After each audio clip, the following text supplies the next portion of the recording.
നമസ്കാരം. വാർത്താമഴയിലേക്ക് സ്വാഗതം. നവകേരള സദസ്സിന്റെ സമാപന വേദിയിൽ പ്രതിപക്ഷത്തിനും കേന്ദ്ര സർക്കാരിനുമെതിരെ അതിരൂക്ഷ വിമർശനങ്ങളുമായി മുഖ്യമന്ത്രി പിണറായി വിജയൻ. നവകേരള സദസ്സിന് നേരെ കരിങ്കൊടി കാണിച്ചവരെ ജനങ്ങൾ ചിരിച്ചുകൊണ്ട് നേരിട്ടെന്ന് മുഖ്യമന്ത്രി പിണറായി വിജയൻ പറഞ്ഞു. ഞങ്ങൾ സംയമനം പാലിച്ചപ്പോൾ പ്രതിപക്ഷ നേതാവ് അടിക്കുമെന്ന് ആവർത്തിച്ചു പറഞ്ഞെന്നും മുഖ്യമന്ത്രി കുറ്റപ്പെടുത്തി. കേരളത്തോട് കേന്ദ്രത്തിന് ഭരണഘടനാ വിരുദ്ധമായ നിലപാടാണ്. ഇതിനെതിരെ യോജിച്ചു നീങ്ങാൻ മന്ത്രിസഭ ആവശ്യപ്പെട്ടപ്പോൾ പ്രതിപക്ഷ നേതാവ് അത് നിരസിച്ചെന്നും മുഖ്യമന്ത്രി പറഞ്ഞു. ചില സ്ഥലത്ത് നൂറുകണക്കിന് ആളുകളാണ്, അവരുടെ ഇടയിൽ നിന്ന് ഒരാൾ കരിങ്കൊടി ഇങ്ങനെ കാണിക്കും. അപ്പോൾ ആ കൂടി നിന്നവർ ഞങ്ങളുടെ നേരെ കൈവീശനൊക്കെ ഉണ്ട്, ഇത് തിരിച്ചുകൊണ്ട് നോക്കുകയാണ്. സംയമനം, നല്ല സംയമനം. അപ്പോൾ ഞങ്ങളുടെ സംയമനം എന്ന് പറഞ്ഞുകൊണ്ടിരിക്കുക. അപ്പോഴാണ് പ്രതിപക്ഷ നേതാവ് അടിക്കും എന്ന് പറഞ്ഞുകൊണ്ടിരിക്കുക. എന്താണ് ഇങ്ങനെ ഏതെങ്കിലും ഒരു കാലം ഉണ്ടായിട്ടില്ല. നമ്മുടെ സംസ്ഥാനത്തിന് 7 വർഷം കൊണ്ട് 1,07,500 കോടിയിൽ പരം രൂപ കിട്ടാതിരുന്നു എന്ന് പറഞ്ഞാൽ ഇത്തരം പദ്ധതികൾ നടപ്പാക്കുന്നതിനുള്ള തടസ്സമായിട്ടാണ് വരുന്നത്. അതിൻ്റെ കൂടെ നിൽക്കാൻ കോൺഗ്രസിനും UDF-നും പറ്റുന്നില്ല. അതേസമയം നവകേരള യാത്രയുടെ സമാപന വേദിക്ക് സമീപം പ്രതിഷേധിച്ച BJP പ്രവർത്തകരെ പോലീസ് അറസ്റ്റ് ചെയ്തു നീക്കി. പോലീസും പ്രവർത്തകരും തമ്മിൽ ഏറ്റുമുട്ടലിന്റെ വക്കോളമെത്തിയ പ്രതിഷേധത്തിനൊടുവിലായിരുന്നു അറസ്റ്റ്. പ്രതിഷേധക്കാരെ ഭയന്ന് മുഖ്യമന്ത്രി റൂട്ട് മാറ്റിയെന്ന് അതിനിടെ ആരോപണവും ഉയർന്നു.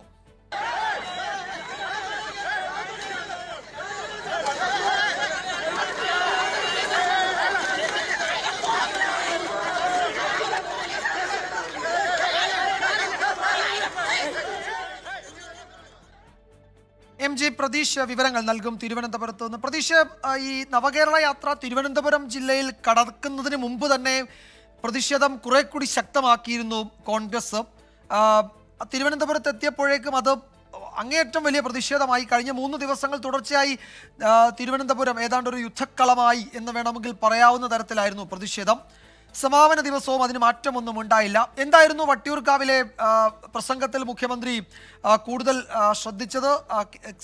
കേന്ദ്ര സർക്കാരിനെതിരെയുള്ള ഒരു പ്രചാരണം എന്ന നിലയ്ക്കാണ് തുടങ്ങിയതെങ്കിലും ഒടുവിലെത്തിയപ്പോഴേക്കും അത് കേരളത്തിൽ പ്രതിപക്ഷത്തിനെ നേരിടുന്നു എന്ന നിലയിലേക്ക് മാറിയെന്ന് തോന്നുന്നു, അല്ലേ? വിജയകുമാർ, കാസർഗോഡ് നിന്ന് ആരംഭിച്ച നവകേരള യാത്ര തിരുവനന്തപുരം വട്ടിയൂർക്കാവിൽ സമാപിക്കുമ്പോൾ സമാനതകളില്ലാത്ത പ്രതിഷേധം, ഒപ്പം ആരോപണ പ്രത്യാരോപണങ്ങൾ, ഇതിനാണ് കേരളം വേദിയായത്. പ്രധാനമായും കേന്ദ്ര സർക്കാരിനെയും പ്രതിപക്ഷത്തെയും കുറ്റപ്പെടുത്തിക്കൊണ്ട് അല്ലെങ്കിൽ ആഞ്ഞടിച്ചുകൊണ്ടുള്ള വിമർശനമാണ് എല്ലാ വേദികളിലും മുഖ്യമന്ത്രി നടത്തിയത്. കാസർഗോഡ് നിന്ന് യാത്ര തുടങ്ങുമ്പോൾ തന്നെ പലയിടങ്ങളിലും പ്രതിഷേധങ്ങൾ ഉണ്ടായെങ്കിലും ആ യാത്ര തലസ്ഥാന നഗരത്തിലേക്ക് പ്രവേശിച്ചപ്പോഴാണ് ആ പ്രതിഷേധങ്ങൾക്ക് കൂടുതൽ തീവ്രത ഏറിയത്. യുവജന സംഘടനകളുടെ പ്രതിഷേധമാണ് ആദ്യഘട്ടത്തിൽ ഉണ്ടായതെങ്കിൽ പിന്നീട് മുതിർന്ന നേതാക്കളടക്കം രംഗത്തിറങ്ങി തെരുവിലിറങ്ങിയുള്ള ഒരു പ്രതിഷേധത്തിലേക്കും ഏറ്റുമുട്ടലിലേക്കും അത് കലാശിച്ചു. ഇന്നും തിരുവനന്തപുരം നഗരം അതിന് തന്നെയാണ് വേദിയായത്. KPCC അധ്യക്ഷൻ ഉൾപ്പെടെയുള്ള മുതിർന്ന നേതാക്കൾ രംഗത്തിറങ്ങിയാണ് സർക്കാരിനെതിരെ വലിയ തരത്തിൽ പ്രതിഷേധങ്ങൾ നടത്തിയത്. എന്നാൽ ആ പ്രതിഷേധങ്ങളെ സർക്കാർ പോലീസിനെ ഉപയോഗിച്ച് നേരിട്ടു എന്നുള്ള ആരോപണമാണ് പ്രധാനമായും പ്രതിപക്ഷം സർക്കാരിനെതിരെ ഉന്നയിക്കുന്നത്.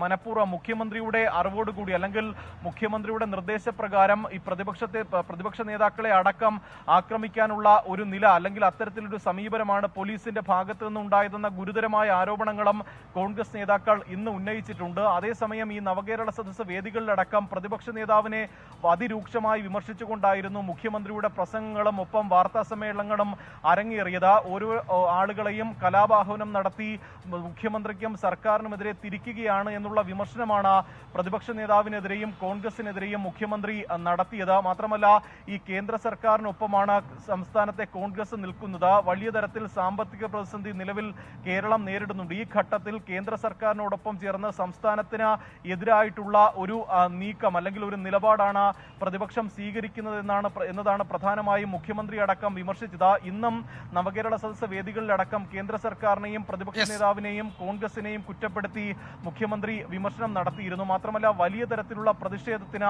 ഇന്നും തലസ്ഥാന നഗരി വേദിയായി. നവകേരള സദസ്സ് സമാപിച്ചത് വട്ടിയൂർക്കാവിലായിരുന്നു. ഈ വട്ടിയൂർക്കാവിൽ ഈ നവകേരള സദസ്സ് വേദിയിൽ മുഖ്യമന്ത്രി സംസാരിക്കുന്നതിനിടെ തന്നെ ഈ വേദിക്ക് സമീപം BJP നേതാക്കൾ ഒപ്പം പ്രവർത്തകർ പ്രതിഷേധവുമായി രംഗത്തെത്തി. അപ്രതീക്ഷിതമായിരുന്നു ഈ വേദിയുടെ സമീപത്തേക്ക് പ്രവർത്തകർ മാർച്ചുമായി എത്തിയത്. വലിയ തരത്തിൽ ഒരു പ്രതിഷേധം പോലീസും പ്രവർത്തകരും തമ്മിൽ ഉണ്ടായി. പിന്നീട് ഏറെ പണിപ്പെട്ടാണ് ഈ പ്രവർത്തകരെ പോലീസ് ഇവിടെ നിന്ന് നീക്കം ചെയ്തിരിക്കുന്നത്. ഈ നവകേരള സദസ്സ് ഇവിടെ സമാപിക്കുമ്പോഴും ആരോപണ പ്രത്യാരോപണങ്ങൾ വരും ദിവസങ്ങളിലും തുടരും. അത് കൂടുതൽ രൂക്ഷമാകും. വലിയ ഏറ്റുമുട്ടലുകളിലേക്ക്. ശരി പ്രതീക്ഷ, എന്തായാലും ഇതിന്റെ കൂടുതൽ പ്രതികരണങ്ങളൊക്കെ വരാനിരിക്കുന്നതേ ഉള്ളൂ. യാത്ര കഴിയുമ്പോഴും ഒരു ഭാഗത്ത് വിവാദം അത് ശക്തമായി തന്നെ തുടരുകയാണ്. പ്രതിപക്ഷ പ്രതിഷേധത്തിന്റെ അടുത്ത ഘട്ടം എന്താണ് എന്നും അറിയേണ്ടതുണ്ട്. MG പ്രതീഷാണ് വിവരങ്ങൾ നൽകിയത്.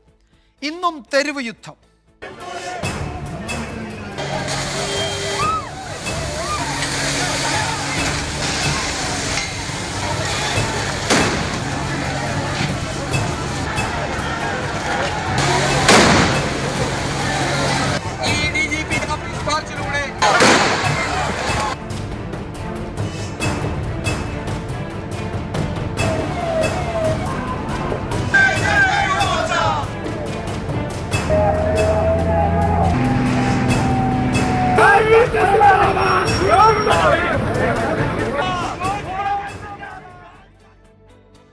തിരുവനന്തപുരത്ത് DGP ഓഫീസിലേക്ക് കോൺഗ്രസ് നടത്തിയ പ്രതിഷേധ മാർച്ച് തെരുവ് യുദ്ധമായി മാറി.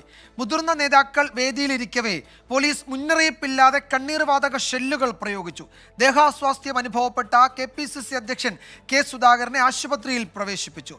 പോലീസിന് നേരെ കോൺഗ്രസ് പ്രവർത്തകർ വ്യാപകമായി കല്ലെറിഞ്ഞു. മുതിർന്ന നേതാക്കളുടെ നേതൃത്വത്തിൽ മ്യൂസിയം ജംഗ്ഷനിൽ നിന്ന് ആരംഭിച്ച മാർച്ച് DGP ഓഫീസിന് സമീപം പോലീസ് തടഞ്ഞു. KPCC അധ്യക്ഷൻ പ്രതിഷേധ മാർച്ച് ഉദ്ഘാടനം ചെയ്തതിന് പിന്നാലെ പ്രവർത്തകർ ബാരിക്കേഡ് ഭേദിക്കാൻ ശ്രമിച്ചു. പ്രതിപക്ഷ നേതാവ് VD സതീശൻ പ്രവർത്തകരെ അഭിസംബോധന ചെയ്യുന്നതിനിടെ പോലീസ് ജലപീരങ്കി പ്രയോഗിച്ചു. ഇതോടെ പ്രവർത്തകർ പോലീസിനു നേരെ കല്ലെറിഞ്ഞു.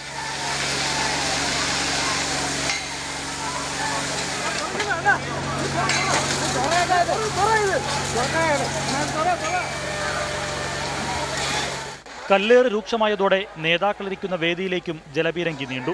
മുന്നറിയിപ്പ് പോലുമില്ലാതെ തുടർച്ചയായി കണ്ണീർവാതകവും പ്രയോഗിച്ചു.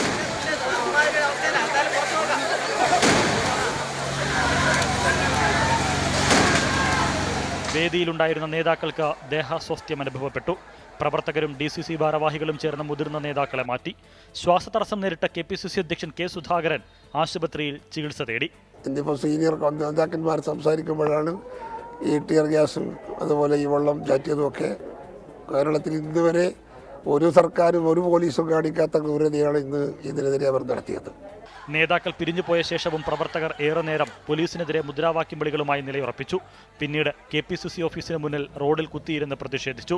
നേമമണ്ഡലത്തിലെ നവകേരള സദസ്സിനായി മുഖ്യമന്ത്രിയും മന്ത്രിമാരും കടന്നുപോയ വഴിയിൽ കറുത്ത വസ്ത്രങ്ങളടിഞ്ഞ് ചാണ്ടി ഉമ്മൻ MLA ഒറ്റയാൽ പ്രതിഷേധം നടത്തി.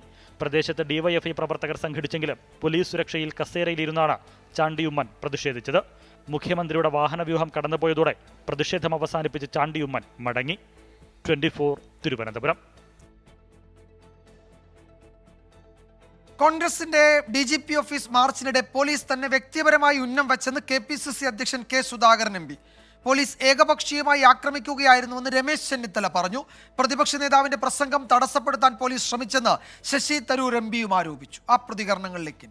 ഒരു പ്രകോപനവും ഇല്ലാതെയാണ് ഈ സംഭവം നടത്തിയത് എന്നതാണ് ഇതിൻ്റെ ഏറ്റവും വലിയ പ്രത്യേകത. കായികമായി നേരിട്ട് കൊണ്ടല്ലേ അവർ പോകുന്നത്, ഗുണ്ടകളെ വെച്ചല്ലേ നടക്കുന്നത്. ഭയങ്കരമായ ശ്വാസം മുട്ടലുണ്ടായി. ഒരു പ്രകോപനവും ഇല്ലാതെ ഈ ജാഥ വന്ന് യോഗം തുടങ്ങുകയായിരുന്നു. സംശയവുമില്ല, യാതൊരു പ്രകോപനവും ഇല്ലാതെയാണ് ഇപ്പോൾ ടിയർ ഗ്യാസും ജലപീരങ്കിയും അടിച്ചത്. ഞങ്ങൾ എല്ലാവർക്കും പാർലമെന്ററി പ്രിവിലേജും ഇമ്മ്യൂണിറ്റി ഒക്കെ ഉണ്ട്. MP മാരാണ്. 6 MP മാരും 4-5 MLA ഒക്കെ ഇരിക്കുന്ന ഒരു വേദിയിൽ ഒരു കാര്യമില്ലാണ്ട് ടിയർ ഗ്യാസ് ഷെൽ അടിക്കാൻ പാടും. അത് മാത്രമല്ല ഭയങ്കര ഹൈഗ്രേഡ് ആയിരുന്നു. ചാലക്കുടിയിൽ പോലീസ് ജീപ്പ് തകർത്ത സംഭവത്തിൽ DYFI നേതാവായ നിതിൻ പുല്ലൻ കസ്റ്റഡിയിൽ. ഒല്ലൂരിലെ സുഹൃത്തിന്റെ വീട്ടിൽ ഒളിവിൽ കഴിയവെയാണ് ഇയാൾ പിടിയിലായത്. പൊതുമുതൽ നശിപ്പിക്കൽ, വധശ്രമം ഉൾപ്പെടെ ജാമ്യമില്ലാ വകുപ്പുകൾ പ്രകാരമാണ് കേസ്. അതിനിടെ ചാലക്കുടി SIക്കെതിരെ കൊലവിളി പ്രസംഗവുമായി SFI നേതാവ് രംഗത്തെത്തിയിട്ടുണ്ട്.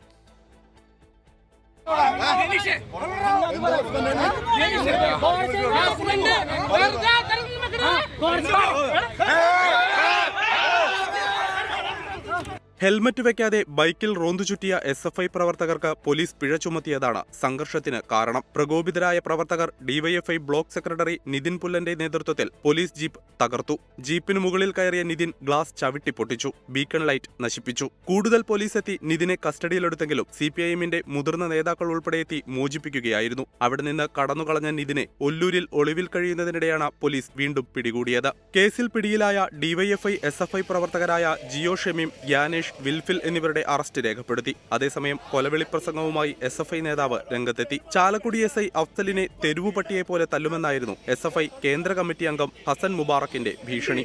കുറെ ദിവസമായി ചാലക്കുടി അങ്ങാടിയിലെ തൊടല് പൊട്ടിച്ച വേപ്പട്ടിയെ പോലെ കാക്കിയടിഞ്ഞുകൊണ്ട് നടക്കുന്നു. ഈ പട്ടിയോട് ഞങ്ങൾ കൊന്നേ പറയാനുള്ളൂ. തെരുവ് പട്ടിയെ തല്ലുന്നത് പോലെ ചാലക്കുടി പട്ടണത്തിലിട്ട് ഈ പട്ടിയെ ഞങ്ങൾ തല്ലുമെന്ന് പറയുന്ന സംഘടന SFI ആണ്. പോലീസ് ജീപ്പ് തകർത്തവരെ ന്യായീകരിച്ച് CPIM രംഗത്തെത്തി. SFI പ്രവർത്തകരെ മർദ്ദിച്ച ചാലക്കുടി SI അഫ്സലിനെതിരെ നടപടി വേണമെന്നും CPIM ഏരിയ കമ്മിറ്റി ആവശ്യപ്പെട്ടു. 24 തൃശൂർ. കേസെടുത്താൽ തോൽക്കില്ല.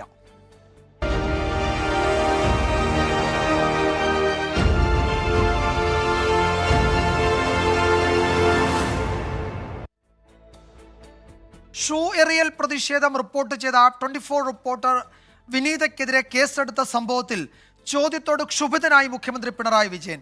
കേസിൽ വിശ്വാസക്കുറവില്ലെന്നും ഗൂഢാലോചന അല്ല എന്നതിന് തെളിവുണ്ടെങ്കിൽ മാധ്യമപ്രവർത്തകർ അതുമായി മുന്നോട്ട് പോകണമെന്നുമായിരുന്നു മുഖ്യമന്ത്രിയുടെ ഉപദേശം. മാധ്യമങ്ങൾ AKG സെന്ററിൽ നിന്ന് തിട്ടൂരം വാങ്ങേണ്ട അവസ്ഥയാണെന്ന് പ്രതിപക്ഷ നേതാവ് VD സതീശൻ കളിയാക്കി. മുഖ്യമന്ത്രിക്ക് ഇഷ്ടപ്പെടാത്ത കാര്യങ്ങൾ ആര് സംസാരിച്ചാലും കേസെടുക്കുമെന്നതാണ് കേരളത്തിലെ രീതിയെന്ന് ഗവർണറും പറഞ്ഞു. കാണാം ഇന്നത്തെ ലീഡ് സ്റ്റോറി.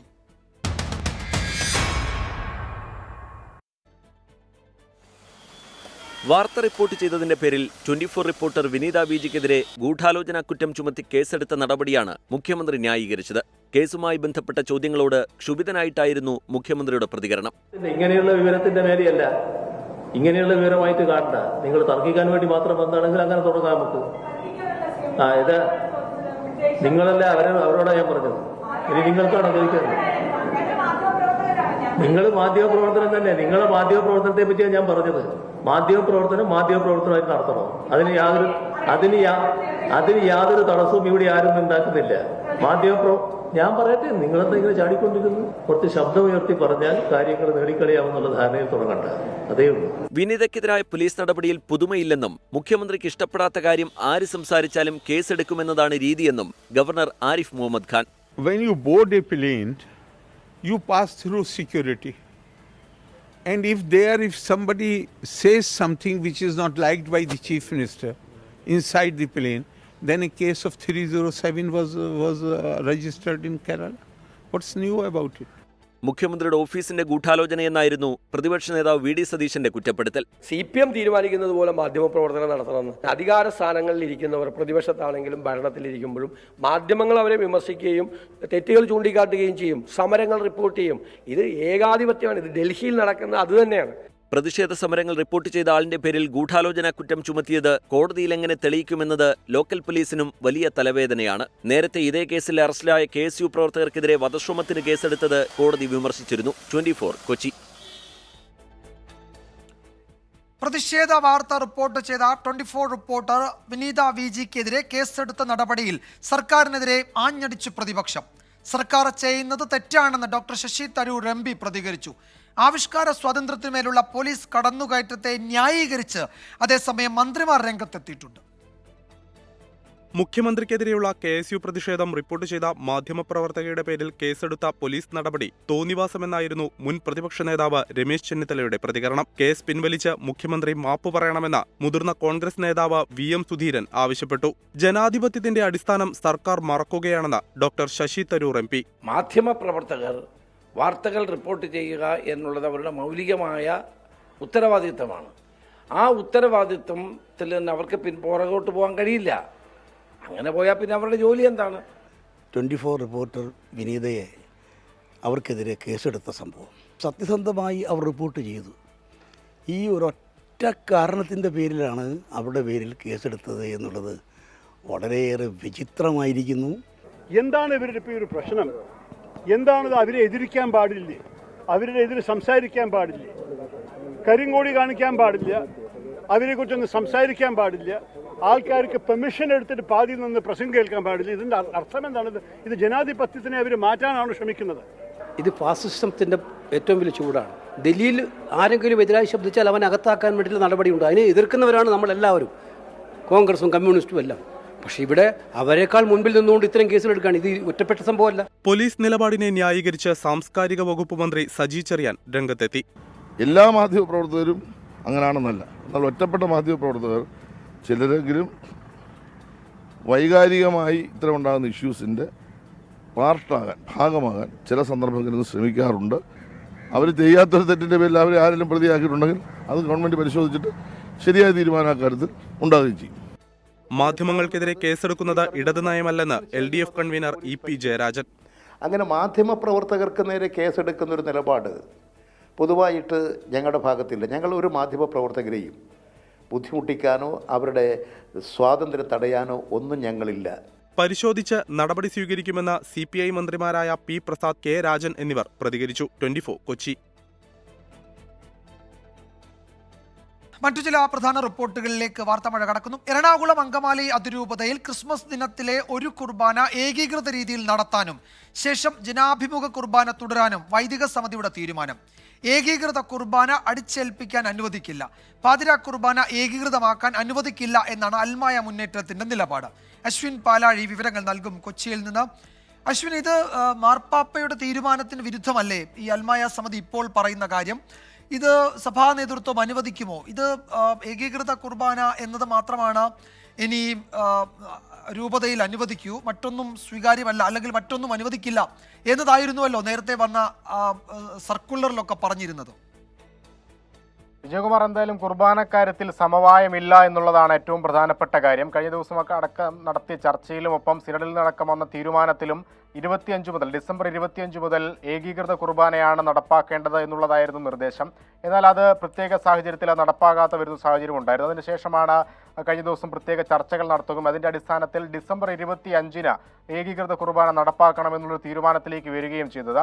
എന്നാൽ അതും ഇപ്പോൾ നടപ്പാകുന്നില്ല എന്നുള്ളതാണ് ഏറ്റവും പ്രധാനപ്പെട്ട കാര്യം. ഇപ്പോൾ നിലവിൽ വൈദിക സമിതി അടക്കം എടുത്തിരിക്കുന്ന തീരുമാനം ഡിസംബർ 25 ക്രിസ്മസ് ദിനത്തിൽ എറണാകുളം അങ്കമാലി അതിരൂപതയിലെ പള്ളികളിൽ ഒരു കുർബാന ഏകീകൃതമായി നടത്താനാണ് തീരുമാനിച്ചിരിക്കുന്നത്.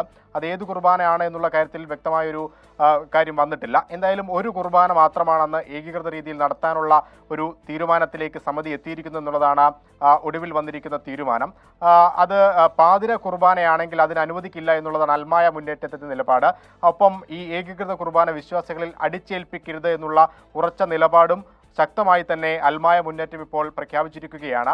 എന്തായാലും ഇത് നാളെ എന്താകുമെന്നുള്ള കാര്യത്തിൽ ഒരു സംശയമുണ്ട്. കാരണം നാളെ 24-ാം തീയതിയാണ്, നാളെ വൈകുന്നേരമാണ്, നാളെ അർദ്ധരാത്രിയോട് 12 മണിക്ക് ശേഷം പാതിര കുർബാന നടക്കുമ്പോൾ അത് ഏതു തരത്തിൽ നടക്കും എന്നുള്ളതാണ് ഇനി ശ്രദ്ധയാകർഷിക്കുന്ന കാര്യം. അത് ഏകീകൃത കുർബാനയാണെങ്കിൽ വലിയ പ്രതിഷേധം വിശ്വാസികളുടെ ഭാഗത്തുനിന്ന് ഉണ്ടാകുമെന്നുള്ളതാണ് ഏറ്റവും പ്രധാനപ്പെട്ട കാര്യം. എന്തായാലും കഴിഞ്ഞ ദിവസം അടക്കമുണ്ടായ സമവായങ്ങൾ പാലിക്കപ്പെടുന്നില്ല എന്നുള്ളതാണ് നിലവിൽ വൈദിക സമിതി അടക്കം എടുത്തിരിക്കുന്ന തീരുമാനങ്ങളിൽ ഏറ്റവും പ്രധാനപ്പെട്ടത്. വിജയകുമാർ. പാതിര കുർബാന ഏകീകൃതമാക്കാൻ അനുവദിക്കില്ല എന്നാണ് അൽമായ മുന്നേറ്റത്തിന്റെ നിലപാട്. നാളെ അത് ഏതെങ്കിലുമൊക്കെ തരത്തിൽ പ്രതിസന്ധിക്ക് കാരണമാകുമോ എന്നറിയില്ല.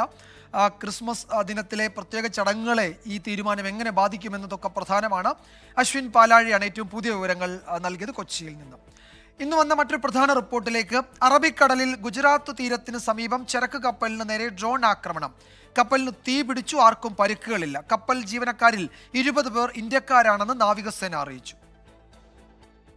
സൗദി അറേബ്യയിൽ നിന്ന് മംഗലാപുരത്തേക്ക് ക്രൂഡ് ഓയിലുമായി വന്ന വ്യാപാര കപ്പലായ MV ചെമ്പ് പ്ലൂട്ടോയ്ക്ക് നേരെയാണ് ആക്രമണമുണ്ടായത്. ഗുജറാത്തിലെ പോർബന്ദർ തീരത്ത് നിന്ന് 217 നോട്ടിക്കൽ മൈൽ അകലെ വെച്ചായിരുന്നു സംഭവം. ഡ്രോൺ ആക്രമണത്തെ തുടർന്നുണ്ടായ സ്ഫോടനത്തിന് പിന്നാലെ തീപിടിച്ച കപ്പലിന് കേടുപാടുകൾ സംഭവിച്ചു. ഇന്ത്യയുടെ എക്സ്ക്ലൂസീവ് ഇക്കണോമിക് സോണിൽ പെട്രോളിംഗ് നടത്തുന്ന കോസ്റ്റ് ഗാർഡ് കപ്പൽ ICGS വിക്രമിനെ ആക്രമിക്കപ്പെട്ട കപ്പലിന്റെ അടുത്തേക്ക് അയച്ചു. വിക്രമിന് സഹായം നൽകാൻ സമീപത്തുള്ള എല്ലാ കപ്പലുകൾക്കും കോസ്റ്റ് ഗാർഡ് നിർദ്ദേശം നൽകി. മറ്റു കപ്പലുകൾക്ക് ജാഗ്രതാ നിർദ്ദേശം നൽകിയിട്ടുണ്ട്. നൈജീരിയൻ കൊടിയുള്ള കപ്പലിന് ഇസ്രയേൽ ബന്ധമുണ്ടെന്നാണ് സൂചന. ആക്രമണത്തിന്റെ ഉത്തരവാദിത്തം ആരും ഏറ്റെടുത്തിട്ടില്ല. 24 ഡൽഹി. വാർത്താമഴയിലേക്ക് വീണ്ടും സ്വാഗതം. ഇപ്പോൾ വരുന്ന ഒരു പ്രധാന റിപ്പോർട്ടിലേക്ക്. കോൺഗ്രസിന്റെ സംഘടനാ ചുമതലകളിൽ മാറ്റം. മുതിർന്ന നേതാവ് രമേശ് ചെന്നിത്തലയ്ക്ക് മഹാരാഷ്ട്രയുടെ ചുമതല നൽകിയിട്ടുണ്ട്. Tariq Anwar AICC general secretary സ്ഥാനത്ത് നിന്ന് മാറുന്നതിനാൽ ദീപാദാസ് മുൻഷിക്കാണ് കേരളത്തിന്റെ ചുമതല. ഉത്തർപ്രദേശിലെ ചുമതലയിൽ നിന്ന് പ്രിയങ്ക ഗാന്ധി ഒഴിവായി. ആർ രാധാകൃഷ്ണൻ ഡൽഹിയിൽ നിന്ന് കൂടുതൽ വിവരങ്ങൾ നൽകും. KC വേണുഗോപാൽ തുടരും. പുതിയ മാറ്റങ്ങൾ ഉണ്ടാകുന്നുണ്ട്. പ്രിയങ്ക ഗാന്ധി UPയുടെ ചുമതലയിൽ നിന്ന് മാറുന്നു. എന്താണ് ഈ മാറ്റങ്ങളുടെ ഒരാകത്തുക? നമുക്ക് മൊത്തത്തിൽ ഈ ലിസ്റ്റ് പരിശോധിക്കുമ്പോൾ രാഹുൽ ഗാന്ധിയുടെ ടീമുമായി അടുത്തു നിൽക്കുന്ന ഭൂരിപക്ഷം പേര് ഈ കോൺഗ്രസിന്റെ ഏറ്റവും പ്രധാനപ്പെട്ട സ്ഥാനങ്ങളിലേക്ക് വന്നു എന്ന് വേണം നമുക്ക് പറയാനായിട്ട് സാധിക്കുക. ഏറ്റവും പ്രധാനപ്പെട്ടതായി KC വേണുഗോപാൽ രണ്ടാമതൊരു വട്ടം കൂടി സംഘടനാ ചുമതലയുള്ള ജനറൽ സെക്രട്ടറി ആയിട്ട് തുടരും എന്നുള്ളതാണ് റായ്പൂർ പ്ലീനറി സമ്മേളനത്തിൽ തീരുമാനിച്ചത് അനുസരിച്ച് പുനഃസംഘടനയുമായി ബന്ധപ്പെട്ടിട്ടുള്ള പേര് വിവരങ്ങൾ അംഗീകരിച്ചുകൊണ്ട് ഇന്ന് കോൺഗ്രസിന്റെ അധ്യക്ഷൻ മല്ലികാർജ്ജുൻ ഖാർഗെയാണ് ഈ തീരുമാനങ്ങൾ വ്യക്തമാക്കാനായി സംഘടനാ ജനറൽ സെക്രട്ടറി KC വേണുഗോപാലിനെ ചുമതലപ്പെടുത്തിയത്. അതനുസരിച്ചാണ് വാർത്താക്കുറിപ്പ് പുറത്തിറങ്ങിയിരിക്കുന്നത്. ഏറ്റവും ശ്രദ്ധേയമായിട്ടുള്ള കാര്യം രമേശ് ചെന്നിത്തല, കേരളത്തെ സംബന്ധിച്ച് ഏറ്റവും ശ്രദ്ധേയമായിട്ടുള്ള കാര്യം രമേശ് ചെന്നിത്തല മഹാരാഷ്ട്രയുടെ ചുമതലയിലേക്ക് വന്നിരിക്കുന്നു എന്നുള്ളതാണ്. എന്നാൽ ഇതേ സമയം തന്നെ മുല്ലപ്പള്ളി രാമചന്ദ്രൻ, കേരളത്തിൽ നിന്ന് ഈ പട്ടികയിലേക്ക് വരും എന്ന് കരുതിയിരുന്ന മുല്ലപ്പള്ളി രാമചന്ദ്രന് ഈ സ്ഥാനമാനങ്ങളിൽ ഇടം പിടിക്കാനായിട്ട് സാധിച്ചിട്ടില്ല. കേരളത്തിന്റെ ചുമതലയിലേക്ക് ദീപാദാസ് മുൻഷി വന്നു എന്നുള്ളത് ഏറ്റവും പ്രധാനപ്പെട്ട ഒരു ഘടകമാണ്. കേരളത്തിന്റെ ചുമതലയുണ്ടായിരുന്ന താരിഖ് അൻവറിനെ ജനറൽ സെക്രട്ടറി പദം നഷ്ടമാകുന്ന സാഹചര്യത്തിലേക്ക് വന്നിട്ടുണ്ട്. പ്രിയങ്ക ഗാന്ധിക്ക് നിലവിൽ അവർ വഹിച്ചിരിക്കുന്നത് ഉത്തർപ്രദേശിന്റെ ചുമതലയാണ്. പ്രിയങ്ക ഗാന്ധിക്ക് ജനറൽ സെക്രട്ടറി പദവിയിൽ അവർ തുടരും. പക്ഷേ പ്രിയങ്ക ഗാന്ധിക്ക് ഉത്തർപ്രദേശിന്റെ ചുമതല ഉണ്ടാകില്ല. സ്വതന്ത്ര ചുമതലയായിരിക്കും പ്രിയങ്ക ഗാന്ധിക്ക് ഉണ്ടായിരിക്കുക. നമുക്ക് മനസ്സിലാക്കാൻ സാധിക്കുന്നത് ഈ തെരഞ്ഞെടുപ്പുമായി ബന്ധപ്പെട്ട ചില സുപ്രധാന ചുമതലകളിലേക്ക് പ്രിയങ്ക ഗാന്ധി വരും എന്നുള്ളതാണ്. സച്ചിൻ പൈലറ്റാണ് ഈ പട്ടികയിൽ ഇടം പിടിച്ചിരിക്കുന്ന ഏറ്റവും ശ്രദ്ധേയമായിട്ടുള്ള മറ്റൊരു പേര്. ഛത്തീസ്ഗഡിൽ ആണ് ഛത്തീസ്ഗഡിന്റെ ചുമതലയുള്ള ജനറൽ സെക്രട്ടറി ആയിട്ടാണ് അദ്ദേഹത്തെ നിയോഗിച്ചിരിക്കുന്നത്. ഉത്തർപ്രദേശിന്റെ ചുമതല നൽകിയിരിക്കുന്നത് അവിനാഷ് പാണ്ഡെക്കാണ്. അവിനാഷ് പാണ്ഡെ ആയിരിക്കും ഉത്തർപ്രദേശിന്റെ ചുമതല വഹിക്കുന്നത്. അങ്ങനെ കോൺഗ്രസിനെ സംബന്ധിച്ച് ഒരു പുതിയ 2024 ലോക്സഭാ തെരഞ്ഞെടുപ്പിന് മുൻപായിട്ട് ഒരു പുതിയ ടീം രംഗത്ത് വന്നിരിക്കുന്നു എന്നുള്ളതാണ് ഇന്ന് ഏറ്റവും ശ്രദ്ധേയമായിട്ടുള്ള കോൺഗ്രസിന്റെ പ്രസ്താവനയിൽ നിന്ന് നമുക്ക് വ്യക്തമാകുന്നത്. ലോക്സഭാ തെരഞ്ഞെടുപ്പിന്റെ കൂടി പശ്ചാത്തലത്തിലാണ് ഈ അഴിച്ചുപണി ഉണ്ടായിരിക്കുന്നത് എന്നാണ് വിലയിരുത്താൻ കഴിയുക. കേരളത്തിന്റെ ചുമതല ദീപാദാസ് മുൻഷിക്കാണ്. രമേശ് ചെന്നിത്തലയ്ക്ക് മഹാരാഷ്ട്രയുടെ ചുമതലയുണ്ട്. സച്ചിൻ പൈലറ്റിനൊക്കെ ദേശീയ തലത്തിൽ കുറെ കൂടി പ്രാധാന്യം നൽകുന്നു കോൺഗ്രസിന്റെ ഹൈക്കമാൻഡ് എന്നാണ് മനസ്സിലാക്കാൻ കഴിയുന്നത്. പ്രിയങ്ക ഗാന്ധി ഉത്തർപ്രദേശിന്റെ ചുമതലയിൽ നിന്ന് മാറുന്നുവെങ്കിലും തെരഞ്ഞെടുപ്പിൽ സജീവമായേക്കും. അതിൻ്റെ തുടക്കമായി വേണം ഇതിനെ വിലയിരുത്തേണ്ടതെന്നുകൂടി ആർ രാധാകൃഷ്ണൻ ഡൽഹിയിൽ നിന്ന് റിപ്പോർട്ട് ചെയ്യുന്നു. ഗുസ്തി ഫെഡറേഷൻ തെരഞ്ഞെടുപ്പിനെതിരെ പ്രതിഷേധിക്കുന്ന താരങ്ങൾക്ക് പിന്തുണയേറുന്നു. പത്മശ്രീ മടക്കി നൽകുമെന്ന് വീരേന്ദ്ര സിംഗ് പ്രഖ്യാപിച്ചു. പ്രതിഷേധിക്കുന്നവർ കോൺഗ്രസിന്റെ മടിയിലാണ് ഇരിക്കുന്നത് എന്നായിരുന്നു ഫെഡറേഷൻ മുൻ അധ്യക്ഷൻ ബ്രിജുഭൂഷന്റെ ആരോപണം. ഡൽഹി കർത്തവ്യപഥത്തിൽ ഗുസ്തി താരം ബജ്രംഗ് പുനിയ പത്മശ്രീ ഉപേക്ഷിച്ച് മടങ്ങി മണിക്കൂറുകൾ പിന്നിടുമ്പോഴാണ് കൂടുതൽ പേർ പിന്തുണയുമായി എത്തുന്നത്. പത്മശ്രീ തിരികെ നൽകുമെന്ന് വീരേന്ദർ സിംഗ് എക്സിലൂടെ അറിയിച്ചു. മറ്റ് കായിക താരങ്ങളോടും പിന്തുണയ്ക്കണമെന്ന് വീരേന്ദർ അഭ്യർത്ഥിച്ചു. വിരമിക്കൽ പ്രഖ്യാപനം നടത്തിയ സാക്ഷി മാലിക്കിനെയോ പത്മശ്രീ തിരികെ നൽകിയ ബജ്രംഗ് പുനിയയോ കേന്ദ്ര കായിക മന്ത്രി പോലും തിരിഞ്ഞു നോക്കാത്തതിൽ രൂക്ഷ വിമർശനമാണ് ഉയരുന്നത്. ഗുസ്തി താരങ്ങളുടെ പ്രതിഷേധത്തിനെതിരെ ഗുസ്തി ഫെഡറേഷൻ മുൻ അധ്യക്ഷൻ ബ്രിജ്ഭൂഷൺ പ്രതികരിച്ചു. പ്രതിഷേധിക്കുന്ന താരങ്ങൾ കോൺഗ്രസിന്റെ മടിയിലാണ് ഇരിക്കുന്നതെന്നും അതുകൊണ്ടാണ് മറ്റു ഗുസ്തി താരങ്ങൾ ഇവരെ പിന്തുണയ്ക്കാത്തതെന്നും ബ്രിജ്ഭൂഷൺ. സുതാര്യമായ തെരഞ്ഞെടുപ്പാണ് നടന്നതെന്നും ബ്രിജ്ഭൂഷൺ കൂട്ടിച്ചേർത്തു. വരും ദിവസങ്ങളിൽ പ്രതിഷേധം ശക്തമാക്കാനാണ് ഗുസ്തി താരങ്ങളുടെ തീരുമാനം. 24 ഡൽഹി. പ്രസവ ശസ്ത്രക്രിയക്കിടെ ചന്ദിരാങ്കാവ് സ്വദേശിനി KK ഹർഷീനയുടെ വയറ്റിൽ കത്രിക കുടുങ്ങിയ സംഭവത്തിൽ 2 ഡോക്ടേഴ്സിനെയും 2 നഴ്സസിനെയും പ്രോസിക്യൂട്ട് ചെയ്യാൻ അനുമതി. കേസിൽ ചൊവ്വാഴ്ച കുറ്റപത്രം സമർപ്പിക്കുമെന്ന് കോഴിക്കോട് മെഡിക്കൽ കോളേജ് ACP വ്യക്തമാക്കി. സർക്കാർ നടപടിയിൽ സന്തോഷമുണ്ടെന്നും നഷ്ടപരിഹാരത്തിനുള്ള പോരാട്ടം തുടരുമെന്നും ഹർഷീന പ്രതികരിച്ചു. Manjeri government medical college gynaecology വിഭാഗം അസിസ്റ്റന്റ് പ്രൊഫസറും തളിപ്പറമ്പ് സ്വദേശിയുമായ ഡോക്ടർ CK രമേശൻ, സ്വകാര്യ ആശുപത്രിയിലെ ഗൈനക്കോളജിസ്റ്റ് മലപ്പുറം ചങ്കുവെട്ടി സ്വദേശിനി ഡോക്ടർ M ഷഹന, മെഡിക്കൽ കോളേജിലെ സ്റ്റാഫ് നഴ്സസായ എം രഹന, KG മഞ്ജു എന്നിവരെ പ്രോസിക്യൂട്ട് ചെയ്യാനാണ് അനുമതി. 2017 നവംബർ 30 മെഡിക്കൽ കോളേജിൽ നടന്ന ശസ്ത്രക്രിയക്കിടെയാണ് ഹർഷീനയുടെ വയറ്റിൽ കത്രിക കുടുങ്ങിയത് എന്നാണ് പോലീസ് കണ്ടെത്തൽ. കേസിൽ കുറ്റപത്രത്തിനുള്ള അനുമതി ലഭിച്ചതോടെ നീതിയോട് അടുക്കുകയാണ് എന്ന് KK ഹർഷീന. സർക്കാരിന്റെ ഭാഗത്തു നിന്നൊരു നീതി നമ്മൾ പ്രതീക്ഷിക്കുന്നു. അവസാനം നിയമ നടപടിയിലൂടെ നീതി ഉറപ്പാക്കുന്നുള്ളത്. അപ്പോൾ ആ ഒരു നിയമ നടപടിയിലൂടെ പോകാനുള്ള ആ ഒരു തടസ്സത്തിലായിരുന്നു. ഇപ്പോൾ ഇത്രയും 2-3 മാസത്തോളമായല്ലോ സാങ്ഷന് വേണ്ടിയിട്ട് കൊടുത്തിട്ട്. ഇപ്പോൾ എന്തായാലും ഒരു സാങ്ഷൻ ആയതിൽ നമുക്ക് അതിയായ സന്തോഷം, ഒരു സമാധാനം തന്നെ പറയാം. കോഴിക്കോട്ട് മുഖ്യമന്ത്രി വന്നപ്പം ഹർഷിനക്ക് നീതി ഉറപ്പാക്കുന്ന നടപടി സ്വീകരിക്കുമെന്ന് പറഞ്ഞു. ഇന്നേതായാലും ഈ ദിവസം തന്നെ സർക്കാർ ഹർഷിനക്ക് നീതി ഉറപ്പാക്കുന്ന പ്രോസിക്യൂഷൻ നടപടിക്കുള്ള അംഗീകാരം നൽകിയിരിക്കുകയാണ്. ഞങ്ങൾക്ക് ആവശ്യപ്പെടാനുള്ളത് പ്രോസിക്യൂഷൻ നടപടിക്ക് അനുമതി നൽകിയതോടൊപ്പം തന്നെ ഹർഷിനക്കുള്ള നഷ്ടപരിഹാരം സർക്കാർ ഇതുവരെ പ്രഖ്യാപിച്ചിട്ടില്ല. ആ പ്രഖ്യാപനം ഉണ്ടാകണം. കുന്നമംഗലം കോടതിയിൽ ഉടൻ കുറ്റപത്രം സമർപ്പിക്കുമെന്ന് Kozhikode medical college ACP K Sudarshan അറിയിച്ചു. 24 കോഴിക്കോട്. ഭീകരാക്രമണം നടന്ന കശ്മീരിലെ രജൌരി, പൂഞ്ച് മേഖലയിൽ ഇന്റർനെറ്റ് നിരോധനം. വനമേഖലയിൽ വ്യാപക തെരച്ചിൽ തുടരുകയാണ്. സൈന്യം ഒരു ഭീകരനെ കൂടി വധിച്ചു. ഇന്ന് പുലർച്ചെ മുതലാണ് മൊബൈൽ ഇന്റർനെറ്റ് സേവനങ്ങൾ രജൌരി, പൂഞ്ച് സെക്ടറിൽ താൽക്കാലികമായി നിരോധിച്ചത്. മേഖലയിൽ ഭീകരർക്കായുള്ള തിരച്ചിൽ തുടരുന്നതിന്റെ ഭാഗമായാണ് ഇന്റർനെറ്റ് നിരോധന നടപടി. 4 ഭീകരരുടെ സാന്നിധ്യം മേഖലയിൽ ഉണ്ടെന്നാണ് സൈന്യം അറിയിക്കുന്നത്. അതിനിടെ ജമ്മുവിലെ അഖ്നൂരിൽ രാജ്യാന്തര അതിർത്തിക്ക് സമീപം നുഴഞ്ഞുകയറ്റ ശ്രമം സൈന്യം പരാജയപ്പെടുത്തി. ഭീകരരെ കണ്ടെത്തുന്നതിനായി സ്നീഫർ നായ്ക്കളെയും ദൌത്യത്തിൽ ഉൾപ്പെടുത്തിയിട്ടുണ്ട്. കഴിഞ്ഞ ദിവസം രജൌരിയിൽ നടന്ന ഭീകരാക്രമണത്തിൽ 5 സൈനികരാണ് വീരമൃത്യു വരിച്ചത്. പുഞ്ച് മേഖലയിൽ ഭീകരർ ഒളിച്ചിരിക്കുന്നുവെന്ന വിവരം ലഭിച്ചതിനെ തുടർന്ന് പരിശോധനയ്ക്കിറങ്ങിയ 2 സൈനിക വാഹനങ്ങൾക്ക് നേരെയാണ് ഭീകരർ വെടിയുതിർത്തത്. രജൌരിയിൽ ഭീകരാക്രമണം നടത്തിയതിന്റെ ഉത്തരവാദിത്വം നിരോധിത ഭീകര സംഘടനയായ പീപ്പിൾസ് ആന്റി ഫാസിസ്റ്റ് ഫ്രണ്ട് ഏറ്റെടുത്തിരുന്നു. 24 ഡൽഹി. വാർത്താമഴ തുടരുന്നു. ഇപ്പോൾ വരുന്ന ഒരു പ്രധാന റിപ്പോർട്ടിലേക്ക്. കോൺഗ്രസിന്റെ DGP ഓഫീസ് മാർച്ചിനിടെ ഉണ്ടായ സംഘർഷത്തിൽ KPCC അധ്യക്ഷൻ K സുധാകരനെ 1ാം പ്രതിയാക്കി പോലീസ് കേസെടുത്തു. പ്രതിപക്ഷ നേതാവ് VD സതീശൻ, K മുരളീധരൻ, ശശി തരൂർ എന്നിവരും പ്രതിപട്ടികയിലുണ്ട്. അഖിൽ ഷാ അൻസാർ വിവരങ്ങൾ നൽകും തിരുവനന്തപുരത്ത് നിന്ന്. അഖിൽ ഷാ, എന്തൊക്കെയാണ് FIR-ലെ വിവരങ്ങൾ? എത്ര പ്രധാനപ്പെട്ട വകുപ്പുകൾ ചുമത്തിയിട്ടുണ്ട് പ്രധാന നേതാക്കൾക്കെതിരെ? എന്താണ് പോലീസ് നൽകുന്ന വിവരം? വിജയകുമാർ, ഈ നവകേരള സദസ്സുമായി ബന്ധപ്പെട്ട് ഈ പോലീസിന്റെ അതിക്രമങ്ങളിൽ പ്രതിഷേധിച്ചാണ് ഇന്ന് ഈ KPCC അംഗങ്ങൾ ഇത്തരത്തിൽ DGP ഓഫീസിലേക്ക് ഒരു മാർച്ച് നടത്തുക. ആ മാർച്ചിൽ വലിയ സംഘർഷങ്ങളാണ് ഈ പോലീസും അതുപോലെ തന്നെ പ്രവർത്തകരും തമ്മിലുണ്ടായത്. ആദ്യഘട്ടത്തിൽ തന്നെ ഈ പ്രവർത്തകരുടെ ഭാഗത്തു നിന്ന് വലിയ രീതിയിലുള്ള ഒരു പ്രകോപനവും അതുപോലെ തന്നെ തിരിച്ച് പോലീസിന്റെ ഭാഗത്തു നിന്നും ഇത്തരത്തിലുള്ള ഒരു പ്രതികരണവും ഒക്കെ ഉണ്ടായിരുന്നു. അതിന്റെ ഭാഗമായി ഈ ജലപീരങ്കിയും അതുപോലെ തന്നെ ടിയർ ഗ്യാസും ഉൾപ്പെടെയുള്ള സാധനങ്ങൾ പോലീസിന്റെ ഭാഗത്തു നിന്ന് പ്രയോഗിക്കുകയുണ്ടായിരുന്നു. വലിയ നാശനഷ്ടങ്ങൾ ഇതിന്റെ ഭാഗമായി ഉണ്ടായി.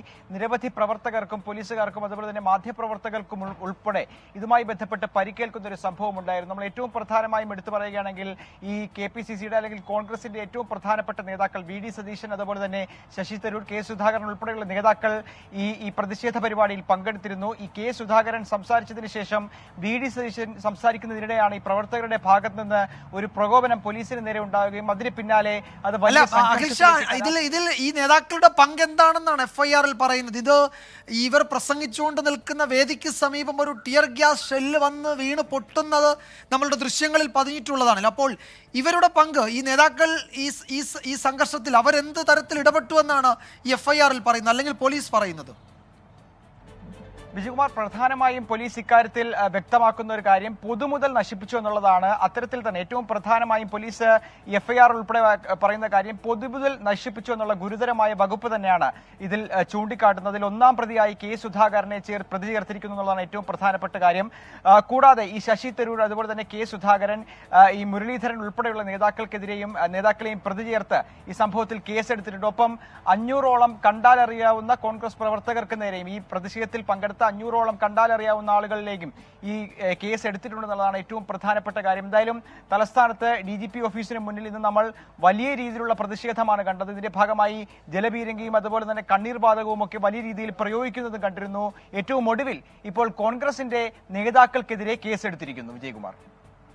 യെസ്, വളരെ പ്രധാനപ്പെട്ട വിവരമാണ്. കോൺഗ്രസിന്റെ DGP ഓഫീസ് മാർച്ചിനിടെ ഉണ്ടായ സംഘർഷത്തിൽ KPCC അധ്യക്ഷൻ K. സുധാകരനാണ് ഒന്നാം പ്രതി. പ്രതിപക്ഷ നേതാവ് VD സതീശൻ, അതുപോലെ പാർലമെന്റ് അംഗങ്ങൾ, ലോക്സഭാംഗങ്ങൾ K. മുരളീധരൻ, ഡോക്ടർ ശശി തരൂർ തുടങ്ങിയവരൊക്കെ പ്രതിപട്ടികയിലുണ്ട്. ഇവർ പൊതുമുതൽ നശിപ്പിച്ചു എന്നാണ് ഇവർക്കെതിരായ FIR-ലെ വിവരം എന്നാണ് അഖിൽ ഷാ റിപ്പോർട്ട് ചെയ്യുന്നത്. അതോ പൊതുമുതൽ നശിപ്പിക്കാൻ പ്രേരിപ്പിച്ചു എന്നതാണോ വകുപ്പ് എന്നുകൂടി പരിശോധിക്കേണ്ടതുണ്ട്. എന്തായാലും പ്രധാനപ്പെട്ട നേതാക്കളെയൊക്കെ 1, 2, 3 പ്രതികളാക്കിയാണ് പോലീസിന്റെ FIR ഇപ്പോൾ വന്നിരിക്കുന്നത്. അഖിൽ ഷാ അൻസാറാണ് വിവരങ്ങൾ നൽകിയത്. ഇനി ശബരിമല വിശേഷങ്ങളിലേക്ക്.